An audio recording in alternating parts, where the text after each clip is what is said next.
What's going on, everyone, and welcome to the Daily Transcendence podcast.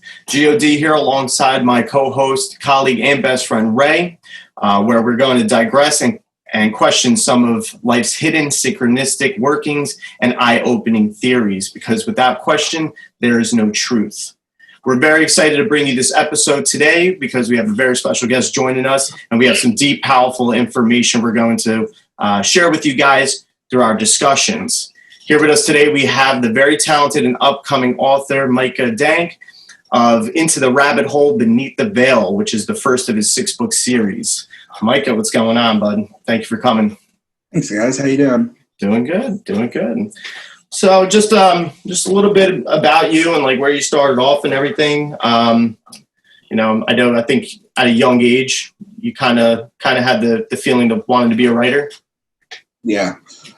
So I was an actor in high school, and when I got turned around to go to college, when it was time to go to college, I figured, getting an acting degree isn't like the best idea as far as looking for jobs. So I kind of switched it up. I got an English degree in language, literature, and criticism from Hunter College. I figured it would help me read scripts better. I figured it would just help me read more. And then what that ended up doing was, because of the amount that I read, I continued to read after college.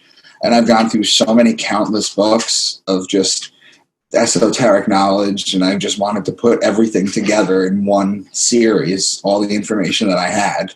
And I've decided to write a thriller series because I figured it would be more fun to learn information that way than it would be to read a nonfiction book, which I originally tested with. Yes, definitely. I mean, we both here have read it. It definitely is capturing and everything, and it's really cool how to see the way you put that truth into fiction to really grab that attention and really hone in and make you really question some things. Yeah, man, it was creative. It was definitely, I've watched many lectures, and it's sometimes it can be painstakingly boring to sit there and go through many, different types of teachers and different types of ways of learning it. And for anyone who even's just starting out, I think it's great to, it just gives you an idea of the things that are going on, and just gives you a glimpse of the knowledge. So if you're not so much of a factual guy, it did a really good job. Right. Capturing my attention. Thank you. Appreciate that. And I also noticed, so a little writing is in your family. I know your father and your grandfather were both producers, like news producers at CBS in Manhattan. Is that correct? That's correct. That's awesome.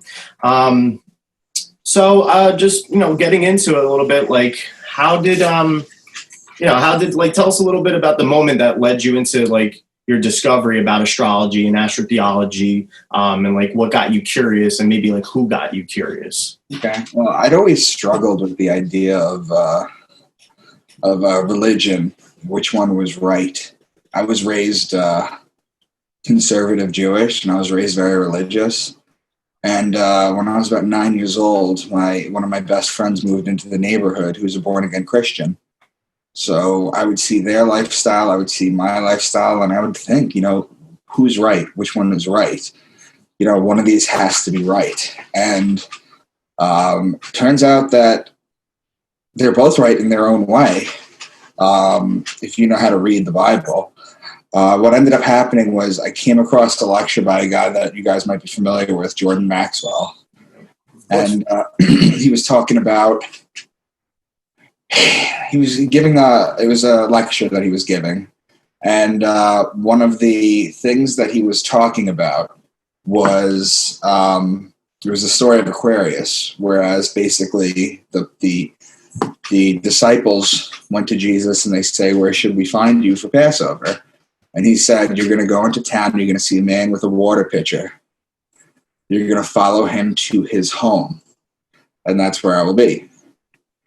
And he made the point that the man with the water pitcher was Aquarius. And he made an even bigger point that back in the day when the Bible was written, men didn't carry water. It was a very feminine job. Men wouldn't be caught dead carrying water unless they absolutely had to. So the fact that there was a man with a water pitcher, it clearly symbolized this. So that got me thinking. I was like, that's really interesting. I never thought about that, but I kind of put it off to the side. So I brought that up to one of my friends, Charles, and he sent me a link from one of Santos Bonacci's his lectures, and that just blew me away. Yeah. How he was just talking about, I think it was Know Thyself Part 2, the video that I saw. If you ever get a chance to look at it, YouTube Know Thyself Part 2. It just blew me away the way it described everything. And I finally had that aha moment where I thought, this is the truth. This is what it really is. It's really a book about astrology, and it makes a lot of sense if you go through it.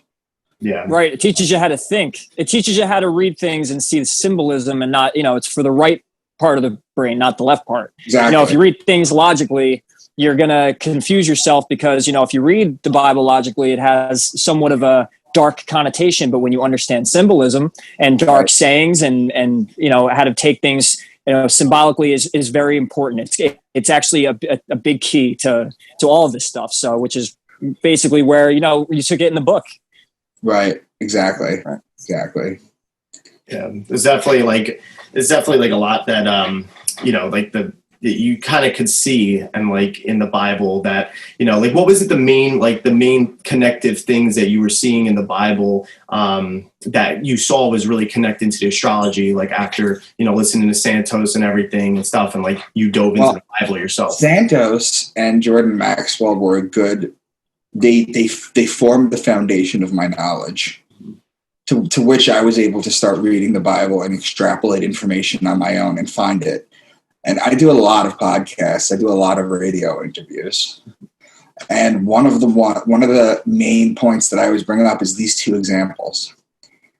When you're talking about pride comes before the fall, the phrase that everybody knows, people think that it means that you got to check yourself because your own pride could be your downfall, which is fine if you read that on the surface level. But if you read under it, astrologically, a group of lions is called a pride. And the pride, or the lion, is Leo. And Leo is in July, August. And that's before the season of the fall. So it's a double meaning that they have here. That's one that I came up with that I use a lot. The other one is the story about in the Book of Micah, my namesake, actually. He talks about how a Savior is going to come from Bethlehem. Well, Bethlehem is two words in Hebrew. It's Bet and Lechem. And that literally means, Bet means house and Lechem means bread. So it's house of bread.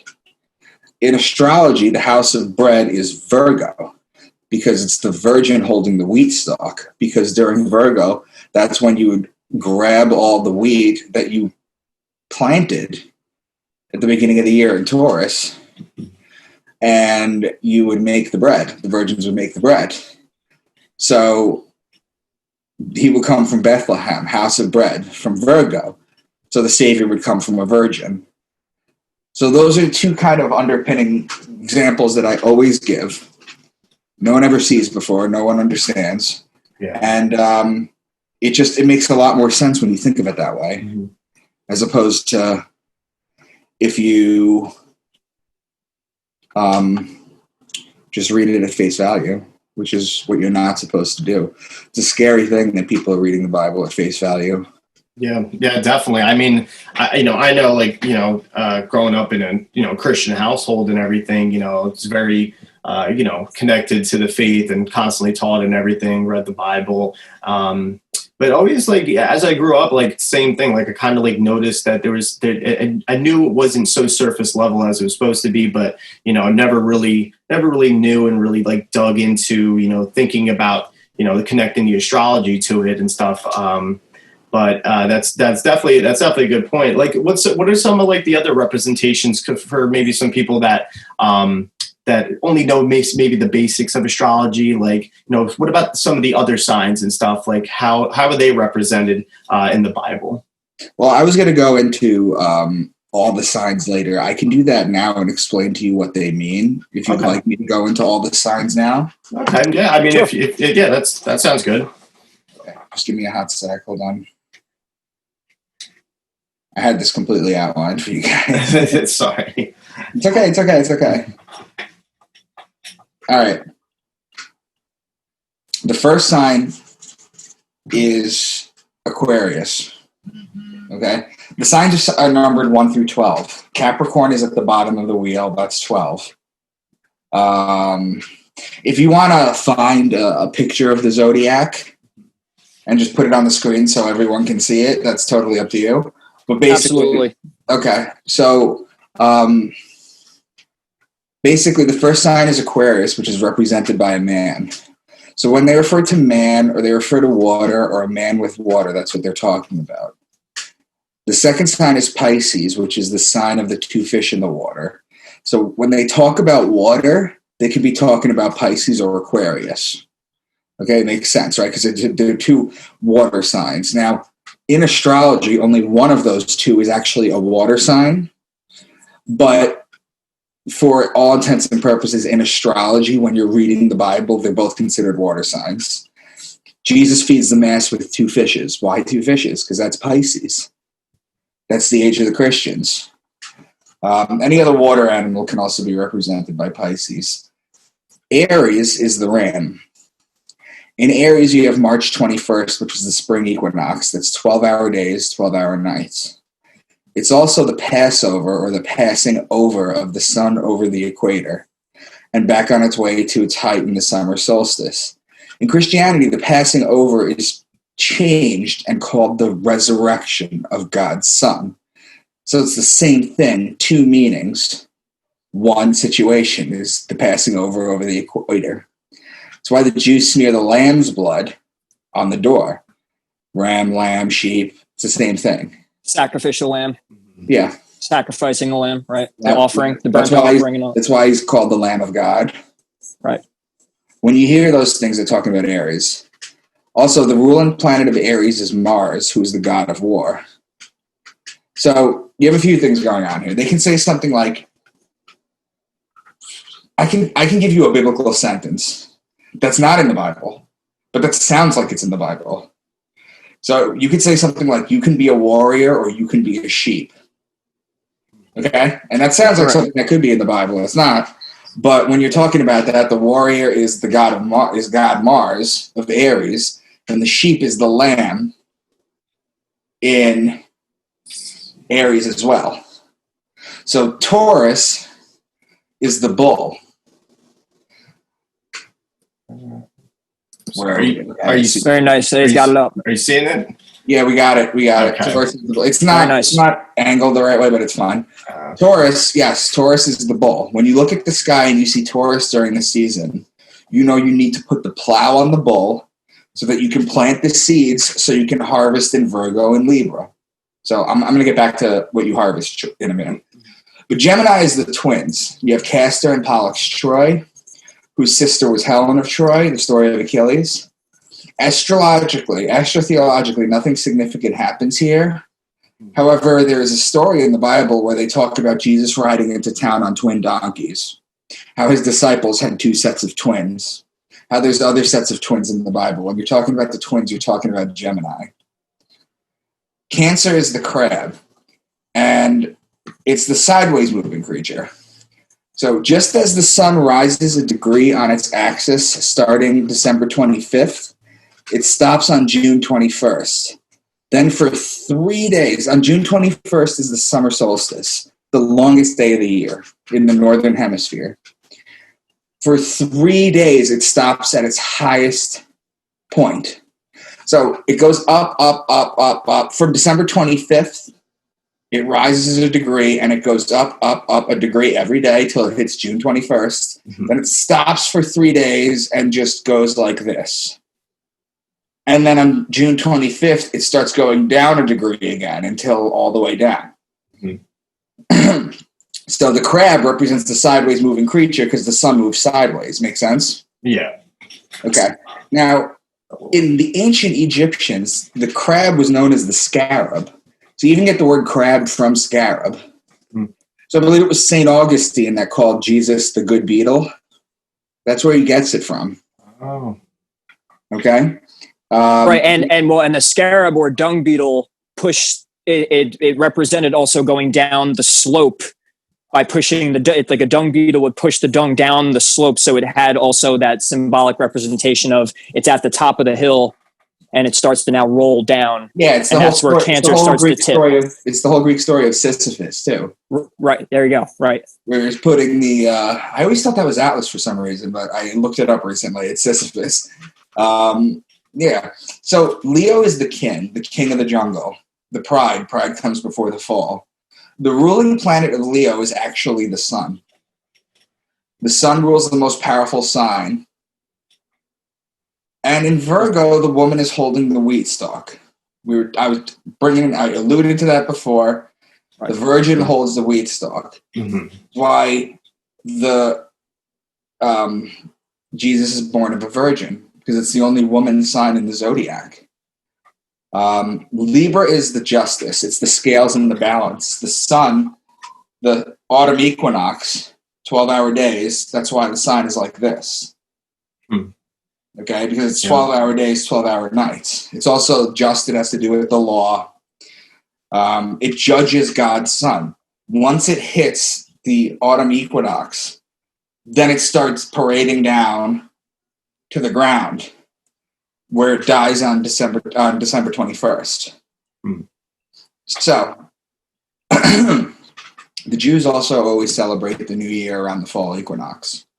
Libra is also wine season. It's when you plant the grapes in Taurus, you press for the wine here. So in Virgo, you have the bread, and in Libra, you have the wine. So you have the bread and the wine. You have the symbolism right there. Yep. Okay? Scorpio is the scorpion. He's the betrayer. Judas. Yes. And here's why. Because when a scorpion bites you, it leaves an imprint in your skin that looks like two lips.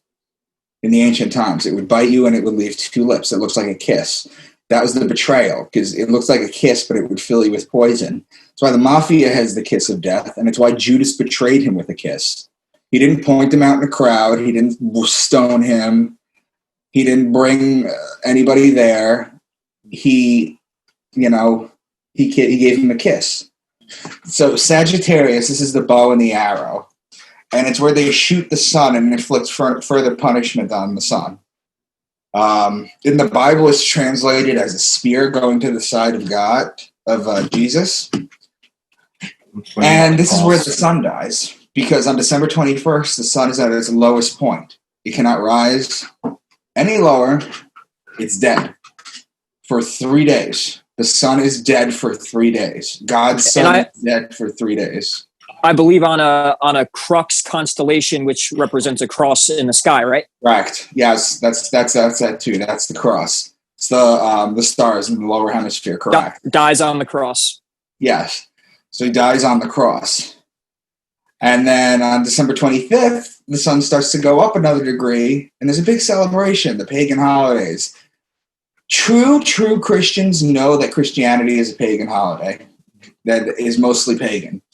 The bringing of the tree into the house, the celebrating on December 25th is a pagan day. So basically, that's the zodiac there. And then there's Capricorn too. Capricorn is the goat.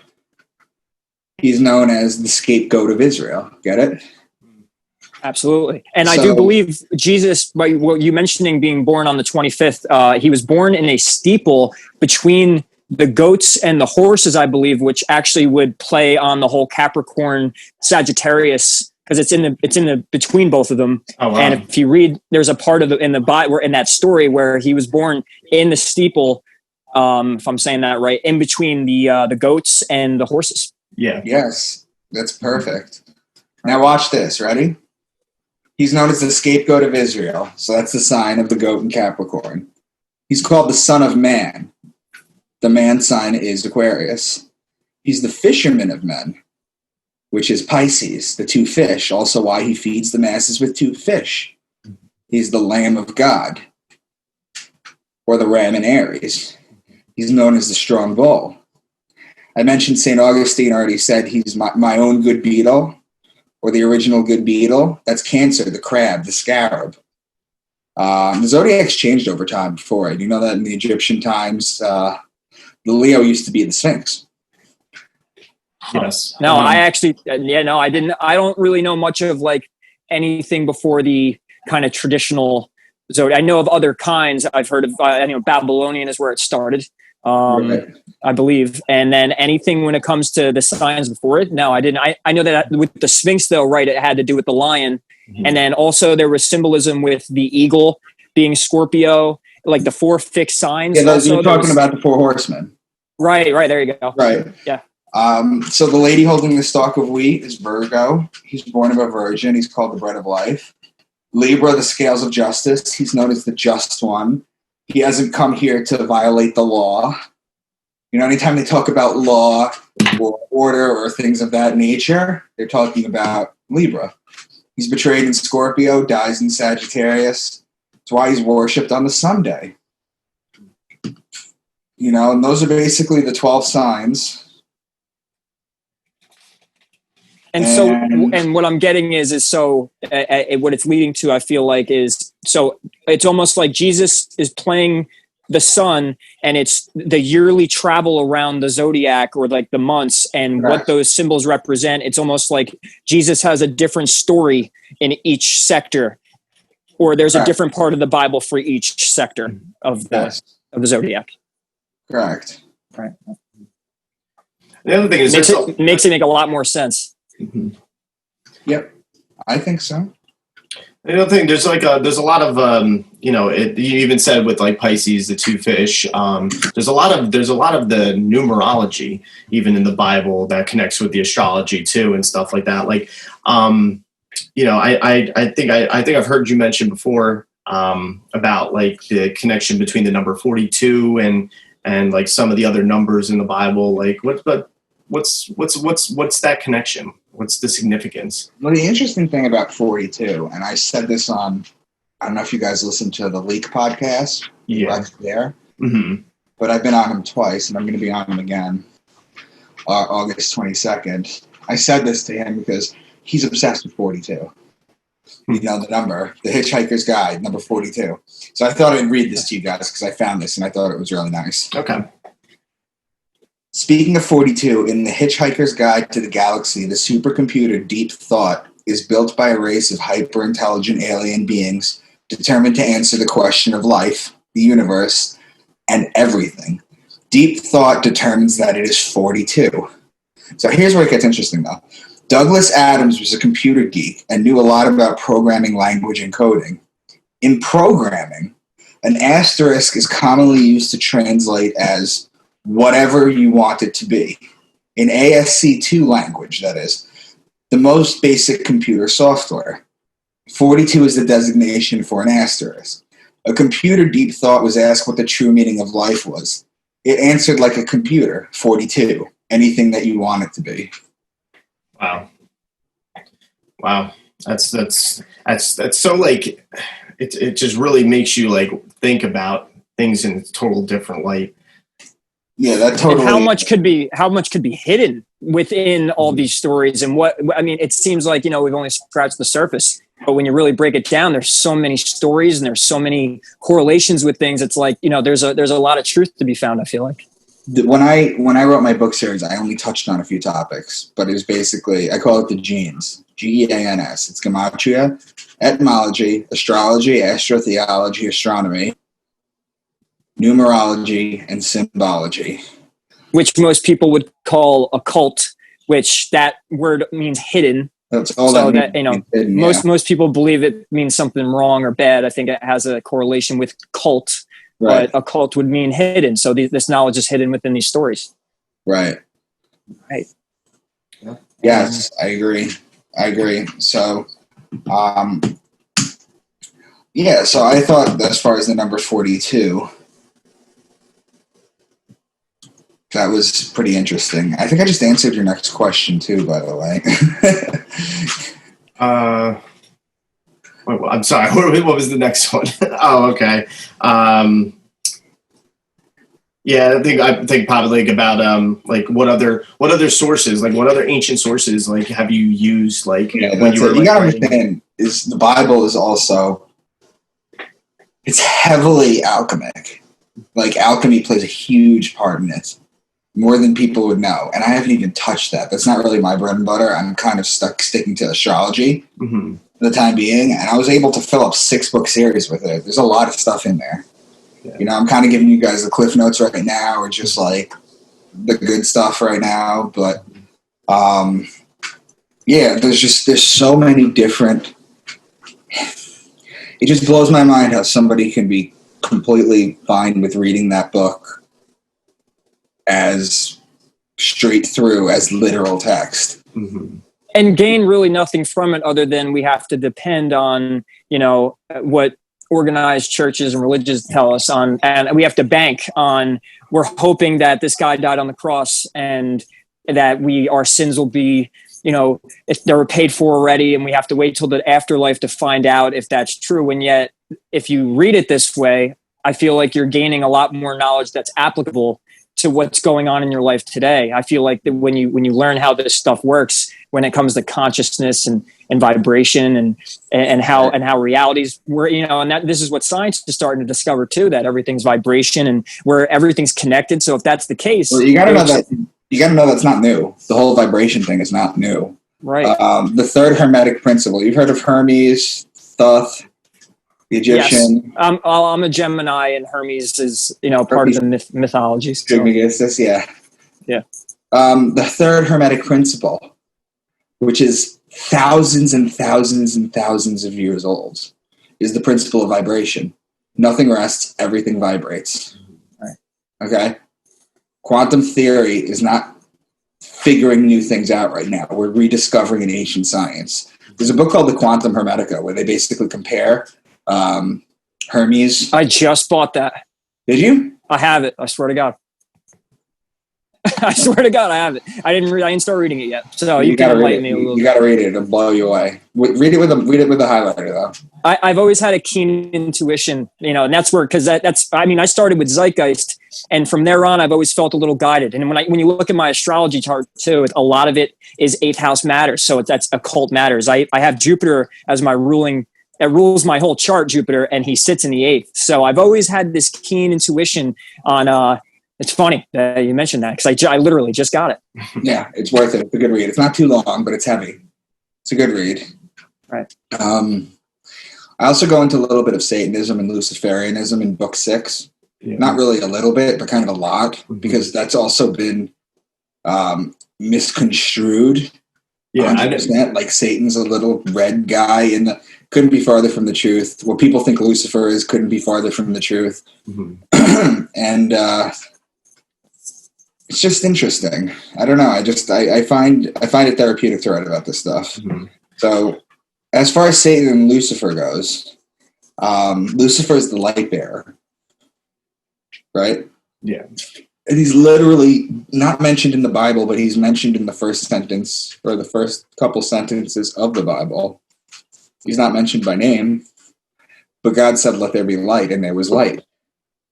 Lucifer is the light bearer. You can't have light without the light bearer. Yeah. And you can't have light without vibration. Right. Most people think light was the first thing that was made, but when God said, "Let there be light," said would be projecting. It was in the word. Vibration. Right. In the word. Right. Right. And Lucifer, I believe, and Satan aren't the same person. They're not. Or thing. Right. And Lucifer is actually represented by Venus. Mm-hmm. If you look in the sky, in the morning as the sun is rising, or right before the sun's rising, you see a bright dot, like above where the sun will be. That's Venus. That's Lucifer. He's a light bearer. He announces the arrival of the sun. The Muslims have it on their flag, the green flag with the star and the moon. Yeah. That's Venus worship. Right, and it's funny because so like you're saying that's Venus worship, but there's been like flags or other cultures. I think the Jews they had moon worship. Yeah. Or there's also nowadays we're walking into Satanism. I know that there's a lot of Saturn worship nowadays. Yes, Jews was it is moon worship and it is Saturn worship, 100%. So it's all over with different types of worship, but it's all Mount Sinai. Sinai is a combination of two words: sin, S-I-N, which means moon god, and AI, which means mountain in Hebrew. So Sin AI, it's the mountain of the moon god. So they go up on Mount Sinai and they would see the moon god. You got to understand Hebrew too, which a lot of people don't. I'm not that understanding. I still kind of read it like a kindergarten level, but I can sound it out. Like I can actually read the original. So yeah, that's a big part.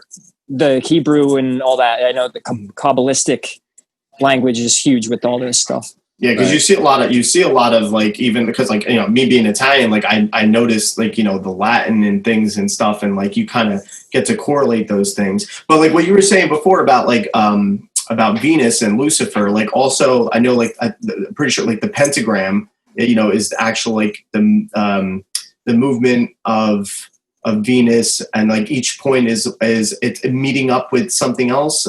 Yes. Okay. So we can get into that for sure. Mm-hmm. So the pentagram, first you got to understand, is the upside down pentagram, mm-hmm. the evil sign. It wasn't created by the devil. It was written by a guy named Eliphas Levi, mm-hmm. who was an occultist back in the 1800s. He was the first one to put it there. The pentagram in itself, what you do is when you look into the sky, okay, there are 5 points, 5 days during the year, during the transit between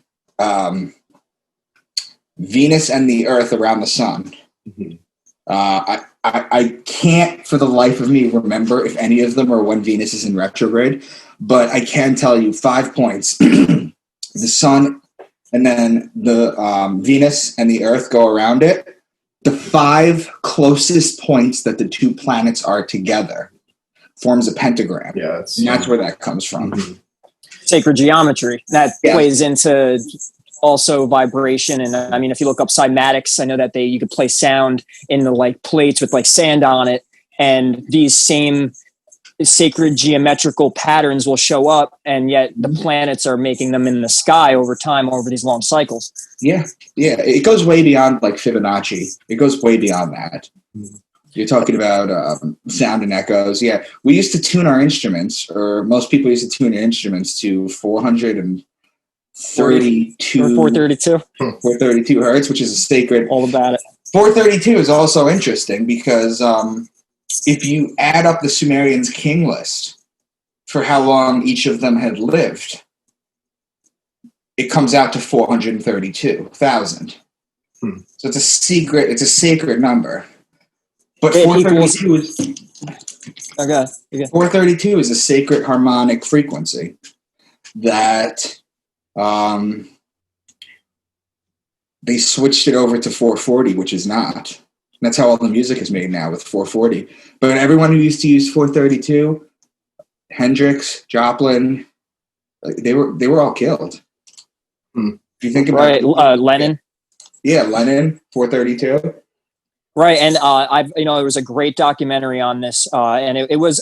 At first I didn't think it was going to be about this specific thing. It was called Sonic Geometry, and they go through a whole section on basically, like, let's say a circle is 360 degrees. Now, if you were to use numerology and you add up numbers, which would be like, you take 360, the number, and you go 3 plus 6 plus 0, and that would equal 9. Well, all the geometrical shapes and all, like 720. 7 plus 2 plus 0 equals 9. Yep. 4 plus 3 plus 2 equals 9. And in the Bible, I believe 9 is the number of consciousness. Right.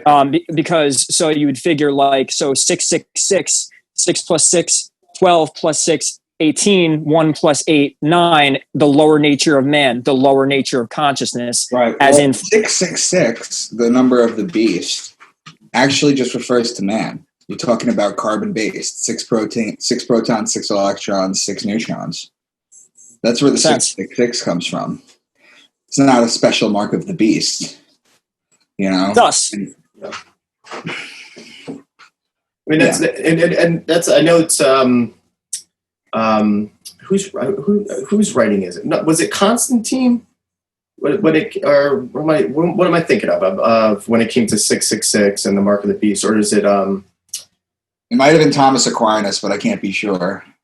Might be it. But I know there's a significance in the writing of it and stuff, and then even the whole talk of like with Dante's Inferno and everything too.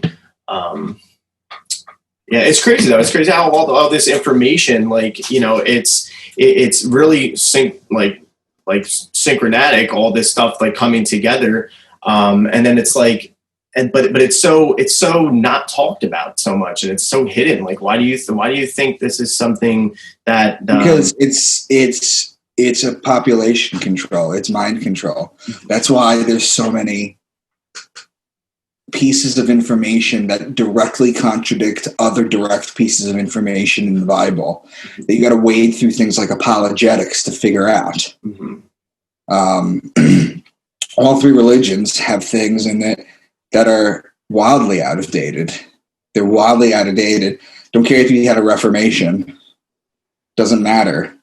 You know, you can't follow these books by heart and still come out alive or have a spiritual breakthrough. You can't do that. It doesn't come from these books. You have to understand how to read these books, and then you can appreciate what it is. It's hidden information. Mm-hmm. All this astrology that I just brought up right now is hidden information. That's what it's meant to do. It's meant to be hidden from the public. The way it was written, why it's such an amazing book, is because the way it was written keeps people in line and in check, and constantly worried about their soul without realizing that they have what they have to free themselves. Which do you believe comes from more the Roman era? Because I feel like that around that time is when this information was mostly kind of tampered with in more of a society. Right. Exactly. I mean, from my specific, researching, I do believe that the Romans had a lot to do with that Catholicism and all that. That's when I feel like it was being used more because I don't feel like the Egyptians used it to control their population. I mean, at least to my knowledge, but I feel like the interesting thing about the Egyptians was they're actually the first monotheistic religion. Right, so one God. They're actually the first monotheistic religion. They are. No one talks about it. Everyone talks about Abraham. Nobody realizes, and I can't remember the name. It might be Tutmosis, but I could be wrong. In Egypt was a single God worshiper. And to be perfectly honest, I don't know if anyone can make a claim whether they know or not, Right. And a lot of this stuff will end up being like that. Okay. Yeah. I got you. Let me see here. So we talked about the quantum hermetica. Yeah. Something like that I know you've touched up on, and even that I noticed a little bit in the book as well too is the ages that right. When you think about the ages and the Bible and stuff like that, how are the indicators of that in the zodiac? I want to touch up on that, as far as the age of Taurus, age of where does that come? I can give you a couple examples. Yeah, we don't have history that goes back further.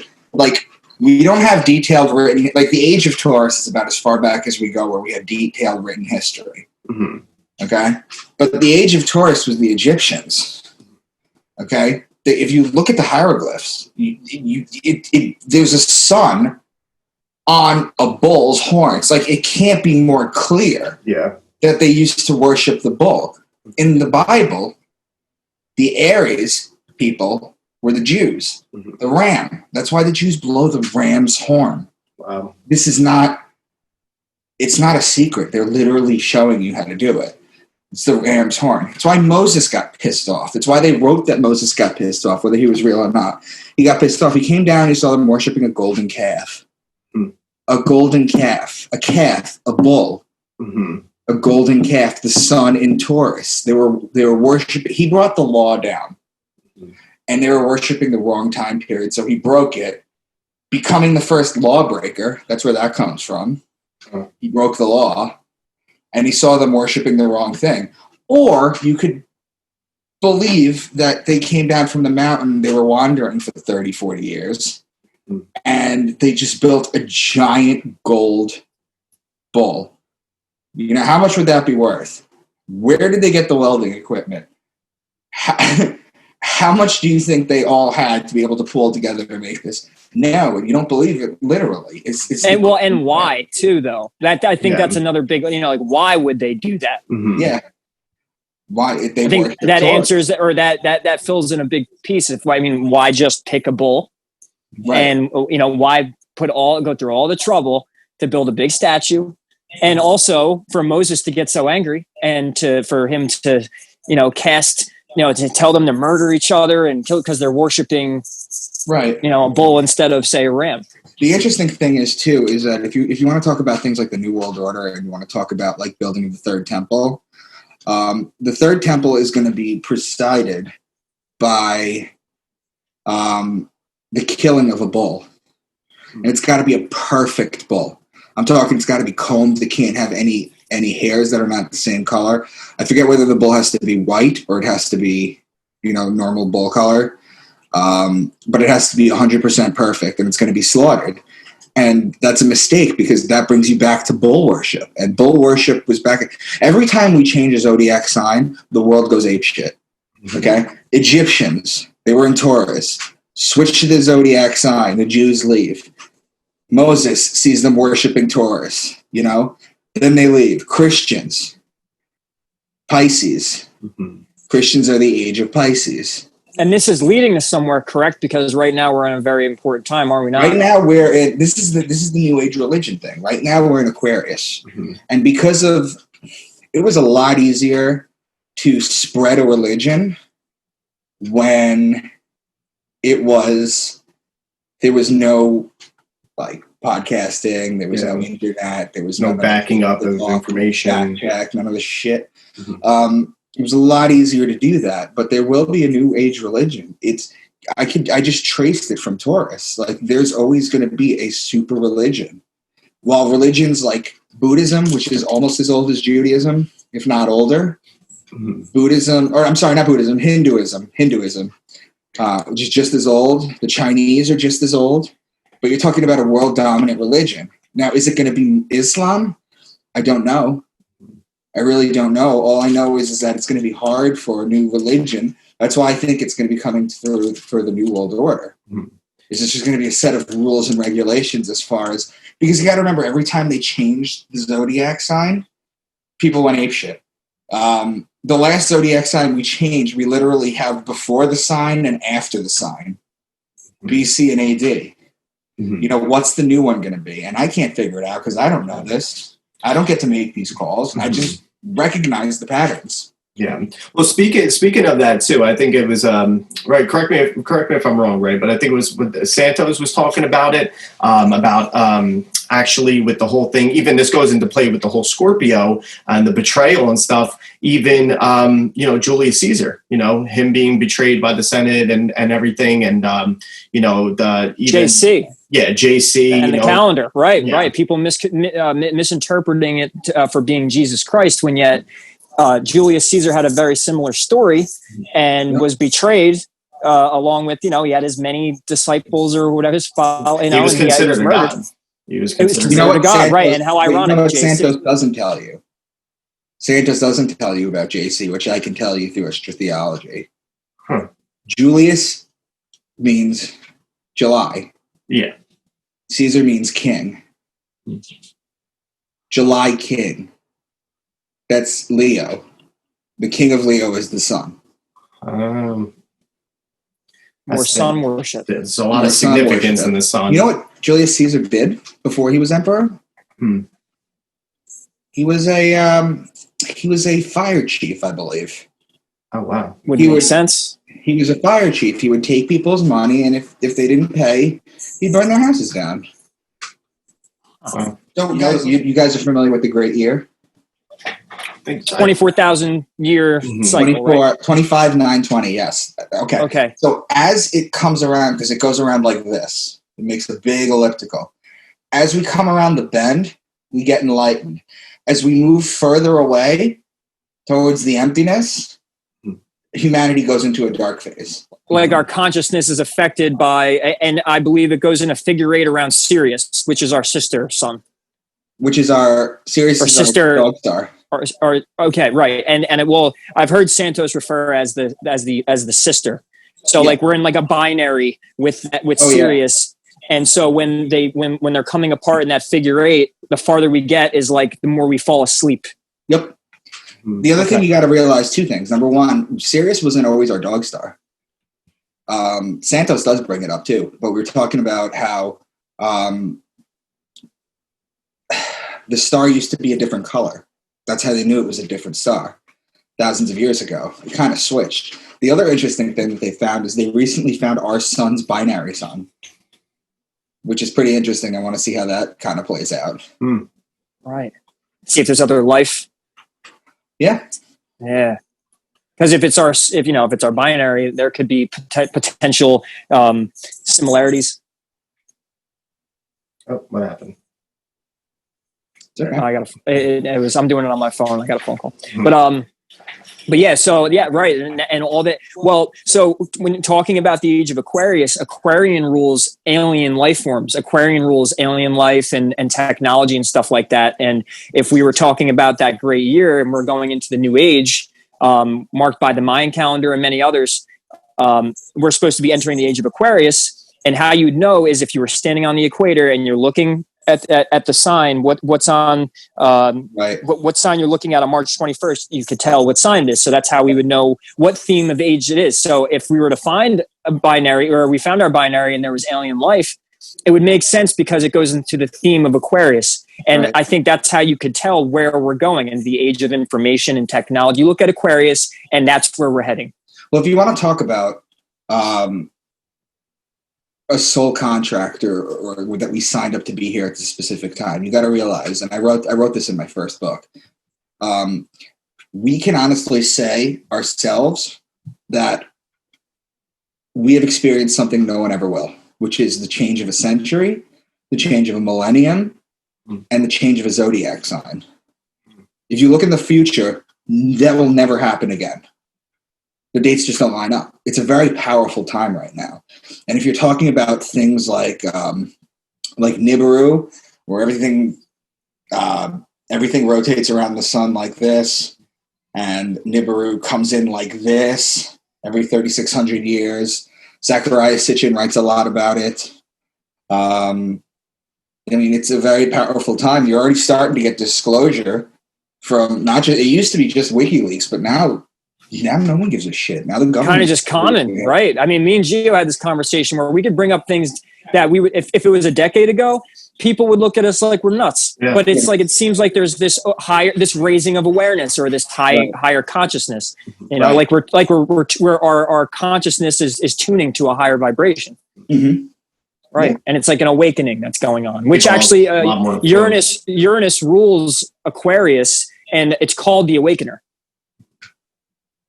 So it's like that awakening theme also goes along with Aquarius. We're being shocked into being aware, and all this information is right. It's ironic that at the turning of the ages, all the information is starting to come up. You got to understand too, is when you're talking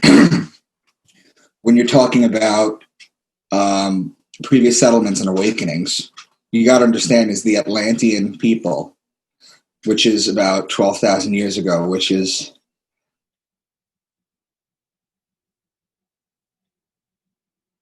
right around the age of Leo, when they sank. Plato wrote about it. Edgar Cayce, a sleeping prophet. I don't know if you ever heard of him, but he used to go into meditations. He used to talk about Atlantis. Like a channeler too, right? Yeah, and I wrote about it in my first book, where basically the what happened was they basically overcharged the crystals, and the whole place just exploded because they didn't handle that power correctly. We're only now starting to relearn about crystals and what they have. Mm-hmm. And I found an article recently, which is why it made its way into a plot point in my book, about how a crystal can store information.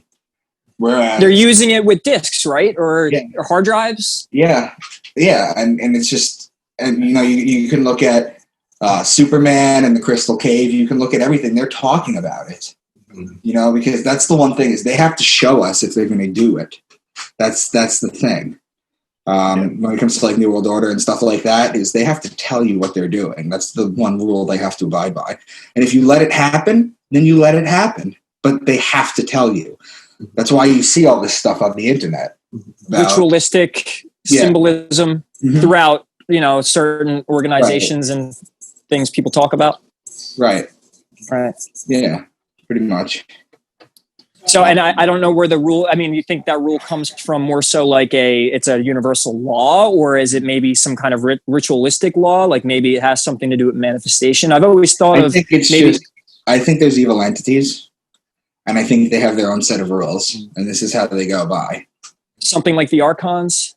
Yeah. Reptilian. Yeah, like the whole, like the Anunnaki and... Yeah, to an extent, yeah. I mean, Drunvalo Melchizedek, in his book Flower of Life, talks about the Anunnaki and the origins of people, how they were created here to mine gold for their planet's solar system, for their planet's ozone layer. They talk about, I know this sounds bananas to people who don't know what they're talking about, but if you look these books up and you read them, you'll see this. It all ties together. Mm-hmm. The truth is stranger than fiction. Of course. That's the thing, though. If you think about it, like if we could think it, you know, it's there's a good chance it's an actual reality. You know what I mean? Oh, like, yeah. So and that's the thing. It's like, you know, for people that aren't used to this information or whatever, but they may have a curiosity. It's like, you know, how do they get to, you know, how are they gonna take this in and absorb it, you know, without just being like, you're crazy. That's why I wrote fiction books. Mm-hmm. Because you read books like 1984, Brave New World, Jules Verne, things of that nature. They talk truth within fiction, and it hits a lot better because it's easier to absorb. People tend to, when they're reading fiction, tend to buy into the reality that they're reading. And that's a good first step if you're trying to, look, at the very least, the stuff about astrology and astro-theology I've been talking about, it makes sense. You know, it all follows the same pattern, and it makes sense instead of having to try and individually explain away every single biblical scripture. Right, and but the Bible and stuff like that's doing what you do with the book technically, because they're telling a story and it has this allegorical or or it's parable where it's a story like that, like a fiction. And it's releasing information through a story that's, I say, relatable, or something where you can use the imagination, and maybe that helps people tap into it better than just hearing facts. I agree, but the Bible does it way better than I do. And that's the one thing that I'm truly impressed about the writers of the Bible. Mm-hmm. It's a story if you read it across. But it's a different story if you read it understanding astrology. It's unbelievable how deep this information goes and how prevalent it is to today. I mean, you think about the whole structure of, you know, how even the King James version, you know, and demonology, you know, when that around that time when that came out and stuff, there was a lot of you know, even when it was translated and everything and stuff like that, like you see how the purpose, you know, what was going on during that time, how the purpose of it being changed and being constructed in a certain way to be used and manipulated for, you know, the powers at the time, you know? Right. And I just feel like it's something we've kind of like, since then it's just been, they've had that hold. And that's the thing. It's like, you know, where do people come in where knowing this information, how does it bring that salvation, you know, and combat those ideas of like, you know, that whole apocalypse, you know, that whole end of the world and the revelation. Basically, how is religion and the powers of the world tied into the info and kind of the purpose for coding the Bible sort of thing? Yeah. All right. Well, basically, any zodiac sign, it's a new religion becomes dominant. It's pushed forward on purpose.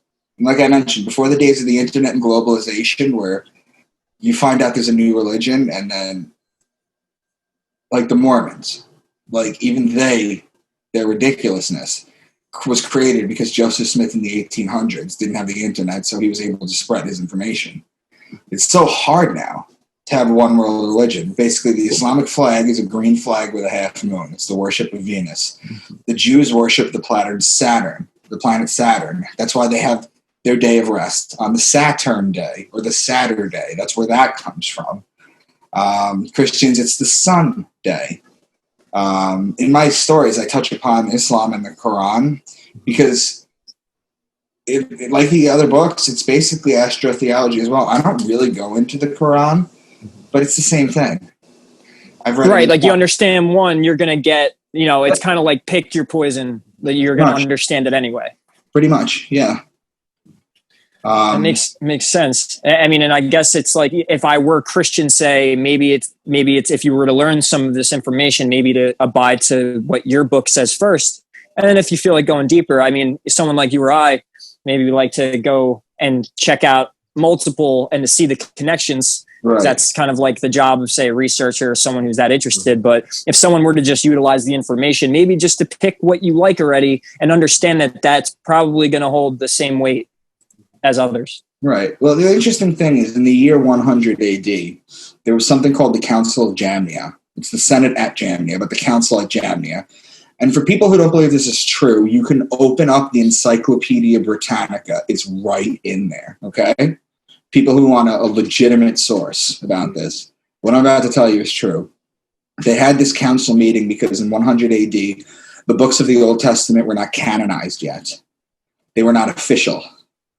And at this meeting, they had the New Testament, and basically the point of this meeting was to decide if Jesus was going to enter the Old Testament or become in the New Testament and create a new religion. It was at this one point that Christians could have just been Jews at this one exact point when they made this decision to keep them separate. Then you can go into the Council of Nicaea, 325 AD, Constantine baptism on his deathbed. You could do all that. Everybody knows about that. But in 100 AD, they had a meeting to decide whether or not they were going to continue the Old Testament or start a New Testament. And that's what they did. And that's right there. You can read that in the Encyclopedia Britannica. Yeah, it's crazy. That's a lot of interesting stuff because like it makes you wonder too, like how are they able to convince the majority of the world to go along with these things and because they abused them unless they did. Every religion had a slaughter and conquest. Mm-hmm. Every religion. A control factor. Yeah. Well, that brings me to my next topic question is do you think salvation, the salvation notion, revelations in the third temple have any relation to our individual spiritual enlightenment and transcendence into parallel universe, or along with remote viewing and stuff is that when you're decoding these things, coming from somebody like me and you and us three, how is that, what is our purpose and our application of that? What do you think what do you get from it? Well, you hear about the third temple being rebuilt. We briefly touched on this. Mm-hmm. Okay. It will usher in the new Messiah. That's the story. Whether it does it or not, who knows? But it's things of that notion. The temple is to be built after the sacrifice of a pure bull. It's a bull, of a pure bull with no blemishes. And then they're going to freaking sacrifice it. It's interesting, too, because Jesus came here in Christianity to make a new covenant with people, to abolish the old law. And to make a new covenant with people. And it's also interesting because animal sacrifice was an Old Testament thing. Because Jesus shed his blood, so they say, you don't need to sacrifice animals anymore because he sacrificed himself for you. So this idea of a third temple and a sacrifice, it already goes against Christianity in itself. And like I said, it has to do with going back to the worship in Taurus. And the reason behind that is because the Egyptians were the first true superpower civilization. And people are just desperately trying to get back to that, to the golden age. As they say. Which, but as far as, no, sorry, go. No, well, all I was going to say is, and you mentioned the Golden Age. I do believe, coming from like understanding a lot of this mythology, that we're coming out of the Iron Age and actually moving towards, with the way the cycle is going in the Great Year, we've actually are coming out of the Dark Age and moving towards that again, which would lead to, which would make sense of the awakening and more of people waking up and this information coming to the surface. Right. No, I can agree with that. I agree with that for sure. I just think that it's going to be a lot more messy. Oh, well, I mean, right, to go into, I mean, like you mentioned with Moses and the Bible, or with the bull and basically, ordered people to kill each other for worshiping a false god. There has to be that destruction of that age. So we have to go through this destroy and rebuild, I believe, to even have any structure. You have to move what's in the way first to put something else there, which would lead to chaos and things maybe, looking like it's the end of the world when it's the end of an age. Right. And I don't know if you mentioned this, but, you mentioned the water bearer before. Wasn't there a scripture? It's something with Jesus meeting a guy that was bearing a pitcher of water, and he said he'd be with us till the end of the eon, or Jesus had claimed to be with. There was a part of the story where there was a man bearing. Yeah, I think you mentioned that at the beginning. You'll be in to the end of the year. When there's a line in the Bible that says, "My Father's house has many mansions." That's what Jesus says, but mansions is a mistranslation. It's not what it means. It means, he says, abode, which is a housing, which is a metaphorical home. You're talking about the 12 signs of the zodiac. And Jesus basically walks through it. It's interesting when you see it, because I'm not going to do this for this podcast, but I'll do it on the next time we do it. I basically go through the Book of Matthew and show line by line, because what I get is a lot of people going, "You're just cherry picking stuff. You're just cherry picking stuff. You're pulling out one thing and going woo-ha, one verse, one this, one that, they're not congruent." So I go, okay, so I took the whole Book of Matthew and I went line through it to show how it's astrology. Line for line for it. And what you find is you're talking about the next sign, and then the next sentence will talk about the next sign, the previous sign, or the cross sign. And then it'll do the same thing. Come here, do this. There's no rhyme or reason, but it follows a pattern. There's a discerned pattern. A design.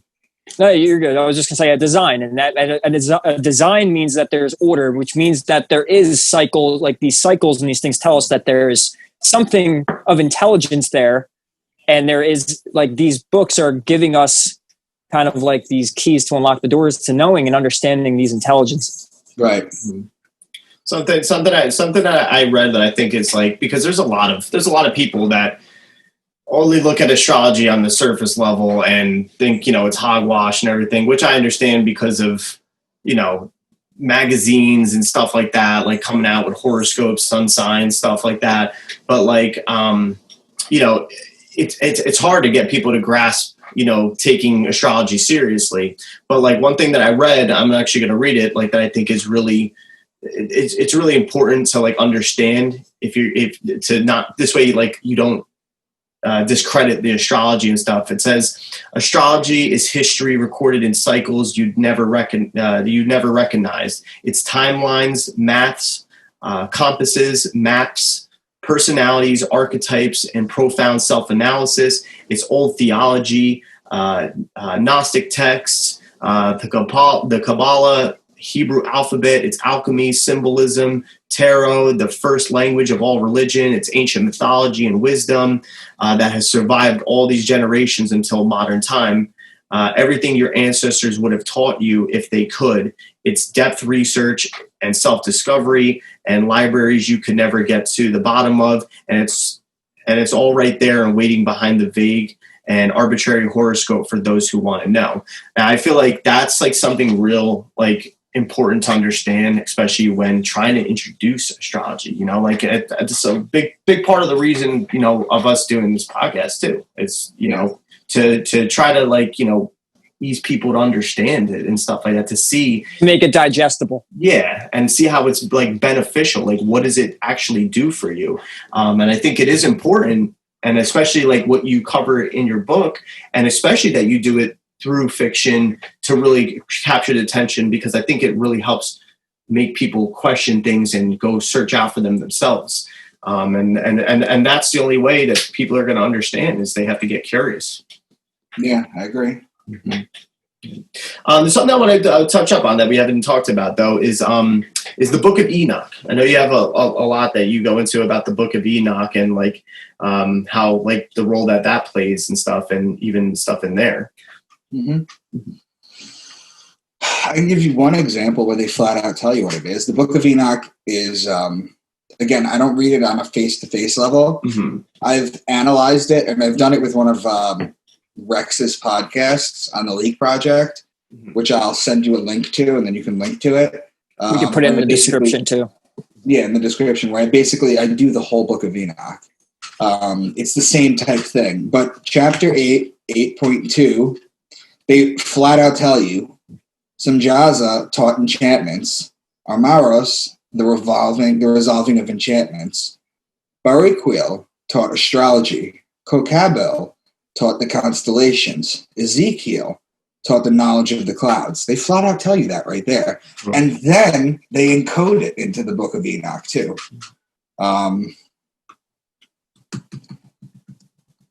So they flat out tell you that. And it's an interesting book. It really is. It's if you read into it a little bit more, Enoch ends up becoming Metatron. I don't know if you're familiar with that. Yeah, it's like the archangel type. Right. Mm-hmm. Because technically he was the first person to be taken alive into heaven, supposedly. It's the Book of Enoch. It's an interesting read, but I do have a podcast where I go into it 100%. Yeah. But that was just an example. They flat out tell you there, right there. They're like, they taught astrology. He taught this. He taught that. We'll be sure to guide people to your other podcast episodes where you go more in depth. Okay. And of course, I even on here too, we do this again. I'd love to hit certain, detailed topics, and but also to make it digestible, we don't want to hit them with every single punch. Right, I hear you. Yeah. So a lot of punches to be taken, especially if you're religious. Which that's actually kind of something like that. Maybe something. What's your opinion, and like what would you say to even your readers? Any sort of person who like gets curious about this information, especially like those like I know some people feel like that these theories may conflict with their beliefs. I know back then I used to think that too, whether they're religious or not and stuff. How would you suggest, one of these people to go about approaching this information, and if they were curious but possibly hesitant about it, like how would you be more of you would start with like a book like I wrote, like Into the Rabbit Hole, Beneath the Veil. It's a fun book. You can read it literally as a thriller. You can, and then ignore the stuff. I've written 6 books about him with it. But basically, if you have questions like how was Jesus able to heal the blind? How did he walk on water? How did he turn water into wine? Why did he have 12 disciples? How he fed everyone with 2 fish? Why he was betrayed with a kiss from Judas, why he was dead for 3 days, why his birthday is December 25th. Now, I just answered like the second half of those questions already with you guys. But if you ever have any questions as to why the story is the way it is, there are explanations. Oh, yeah. That's a lot of stuff to try to digest. And I just think that you're constantly you're always going to find something new and realize something else as you're going through it and stuff. That's why I like this, Into the Rabbit Hole. Like I think is a fantastic series. I can't wait for the second one to come out. September 30th, right? The second one comes out. And what's the second one comes out September 30th. And what's the title of that one again? The Sacred Stones. sacred stone. Which is interesting because what I do is I talk about the missing capstones in Egypt, and again through a fiction story. And in the book, I actually reveal a pretty big bombshell. Like the first book revealed a pretty big bombshell where I was talking about astrology throughout the book, and then I showed where it says that you shouldn't be studying astrology in religions. You know, they flat out say don't study it, even though it's clearly there. My second book is going to have a pretty big bombshell in it. Can't wait for that. That's going to be good. I can't wait, man. I'm looking forward to it, especially because I'm coming from more of a background, we've kind of had similar teachers, Santos being a big one and other people. The fact that I kind of already understand it and then I'm catching these things, I could tell any listener or reader that it's well worth the time and effort to read, and even as just a story, but you're going to benefit, especially if you're interested in this stuff. Yeah. Agree. Yeah, absolutely. If you even have like the slightest inkling, like, I know there's certain people that I talk to that not necessarily are into like astrology or anything and stuff like that. But, when you kind of, it's great though, because I notice I've actually, a lot of the stuff that you have talked about and, I'll make some of those connections and it's like, it gets their ear open. They're like, wow, okay. And then they want to know more. And that's why, the perfect way to put it. I'm very, very happy stumbled across your book because it's more of still doing that work to kind of get people to be curious, open up your mind. Don't be such a drone, especially in the times we're living in right now. Like it's very easy to get lost in the sauce. Exactly. Especially with mainstream media, which is, by the way, ruled by Neptune. And I can tell you right now, there's certain aspects, if you were to follow astrology, is it's saying don't listen to the mainstream media much. And actually, there was a goddess, I think it was a Greek goddess, and her name was Medea. And I think there was some sort of like thing where this goddess fooled people with illusions. Nope. So ironically, there's some more mythology for you. Also, who found the interesting thing, not just that, but the word church comes from a Middle Age word called kirk. And then it goes back even further to Saras. And then it transfers even further back to Circe, who was a goddess that used to hypnotize people that came into her house so she could eat them. That's where So wow, I didn't hear that one. Yeah, I don't know that one. But like, how could you not be interested in that? And it makes so much sense. Once again, regardless of what your belief system is, this stuff's just too interesting to kind of leave alone. I mean, especially if we're stuck at home in a pandemic and you're tired of your Netflix and your movies and your video games or whatever you do. This is great stuff to, and it could possibly be very enlightening. To, it could open up doors that you would never thought it would open. Yeah, which it did for me, and I'm guessing both of you, of course, too. And another, symbolism. If you want to get generalized here, who found Jesus was the three magi, which are astrologers, by the way. Yep. So, ironically, that's the thing too. Like I said, I came from a Christian background, and it worried me in the beginning to actually try to get into this stuff and think about it. But it's so crazy. I thought about it as I was getting into it. I'm like, why am I scared? Why am I scared to get into it? It's like, if you want to talk about God and Jesus and that whole work of everything, like there is to be no fear. Like, so it makes you really see that, man, really had a way of using the information to push for their own agenda and stuff. So, and as I went on and stuff, and I lost some of that fear, it made me realize that it doesn't really conflict with my beliefs. If anything, they support each other, and it really brings you into a more open way of thinking about things too. So, I definitely recommend, people to go into the rabbit hole. Yeah, go into the rabbit hole. Definitely go get the book, get the series. Like that's it. It's a great approach to being able to dive into that. If there's any curiosity. Perfect. I appreciate it, guys. No problem. We'll course, man. definitely be looking forward to talking to you more again. And also, when the books come out, second one, September 30th, it's on Amazon, Barnes and Nobles, correct? Yeah, it's on all the platforms. Awesome. So definitely highly recommend anybody to go get that, check it out. We'll be looking forward to seeing what you got to unveil for us. And then a follow-up conversation about it, and things we've learned in between the time and now, which I also have to state is, as we go along, especially doing this podcast and having these conversations with people, the whole goal of this is to not get you to believe anything, but it's to have these conversations and to have these certain types of subjects come up to where it possibly can be, even if it's just something interesting and to fill your car ride to work or whatever you're doing. But our goal is to just get you to think. Mm-hmm. That's it. And to have these conversations with someone like Micah, who's very knowledgeable, who's doing books on it. And he's actually doing a service by trying to help people wake up as, in the midst of also writing these awesome stories. So a lot of good intentions here. Yeah, definitely great dialogue too in the book. That was one of the things that really like got me too, was it was really capturing of the characters, and you really felt what they felt, and really could get the persona from it and everything, and just well written. I really look forward to seeing what more is to come from it. Thanks, guys.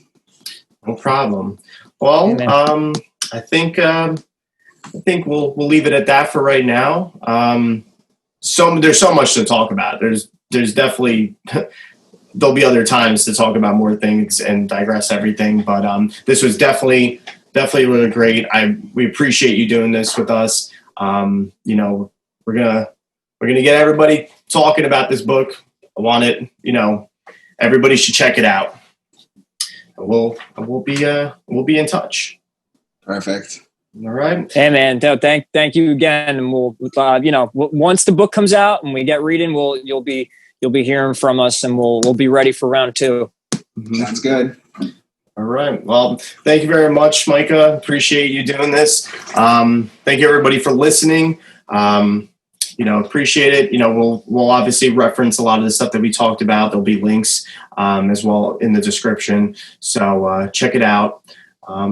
And we'll see you all next time. Thanks for tuning into the Daily Transcendence.